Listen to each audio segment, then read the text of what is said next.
Hello everybody, hope you're all doing well. Welcome back to another episode of CSGO News. As always, let's get right into it. And very first off in CSGO News today, guys, we had a big announcement from Team Fnatic, who announced their new academy, otherwise known as their youth roster. If you guys remember, the first youth roster that we've seen announced was Godsent back in July. This will be identical to that one, obviously with new names though. We had Godsent's youth roster announced, and now we have Fnatic's academy announced, but ideally going to act as the same purpose and have the same goals here as well. Now, I think we'll continue to see more youth rosters. I'm actually surprised we haven't had any big organizations ever since then announced until now Fnatic announcing their youth roster. I will expect though sometime soon in the future to have more of these youth rosters around, and I really do think they're very going to be beneficial to these teams as well, because whenever you need players, you can pull them from your youth roster, and at the very end of the day, you're helping these younger players get into the scene with a big organization. So also, this new roster will indeed be welcoming back Plessen. If you guys remember, Plessen was the one Swedish player who actually replaced Olaf Meister for the first time when Olaf Meister left for his wrist injury, and then he was further replaced by Wenton CS before Olaf Meister made his return. So it's really cool to see them remaining times with Plessen. He will also be joined by his 4 other Swedish teammates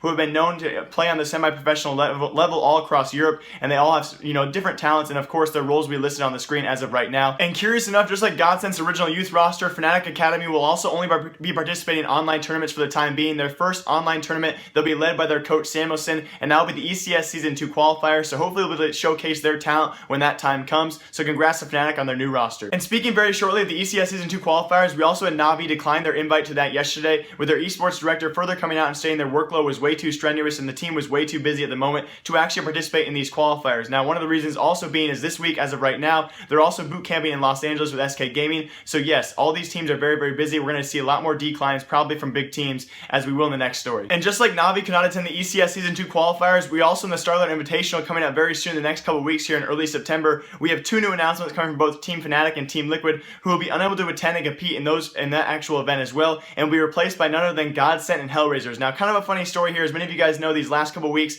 many people have come out with videos trying to state who got the better in the trade here. As many of you guys know as well, the historical Swedish trade between Godsent and Fnatic that occurred just a couple weeks ago, many people have tried to come out and said, well, Godsent got the better in the deal. No, Fnatic got the better end of the deal. I myself personally thought Godsent did. Another uncoincidental reason here as well why Godsent got the better trade here, they sneak into Starlight Invitational League this season coming up very soon because Fnatic could not attend. So kind of unfortunate there, coincidence. And as well, to add on to this, we had Liquid and Fnatic, assuming as of right now, they're also too busy to compete. So we can assume their workload is the reason why they can't attend these events, although either team has not come out yet so far as to why they're not attending. And other CSGO news, guys, yesterday was the season premiere and first ever official episode of Season 1 for Dropthebomb TV and their podcast series hosted by Henry G and Sadokist. As of right now, the only real professional CSGO series and podcast going on right now. As many of you guys know, the only previous one that I really have ever watched was by Richard Lewis and Thorne, called CSGO by the Numbers. Now, this one received a lot of hype, but also its first episode received quite a bit of backlash, and the reason for that was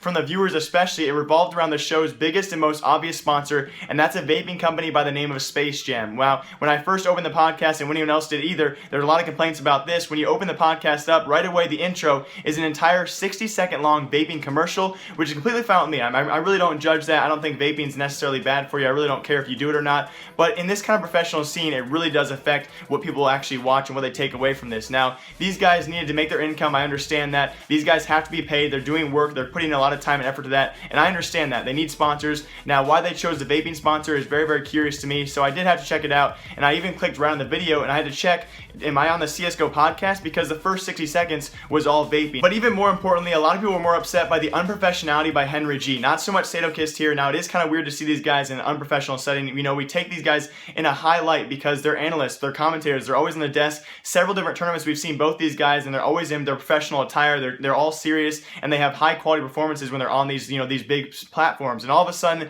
we see this out of Henry G. Henry G really kind of ruined the show for me personally, as he took away a lot of that quality, a lot of that seriousness away from this, as several times during this whole podcast, about hour and 40 minutes long, he took these big vapes, the big old pulls out of his vape pen directly into the microphone, which looked just like this. Compounded a lot of this is when Olaf's injury hit, they start struggling.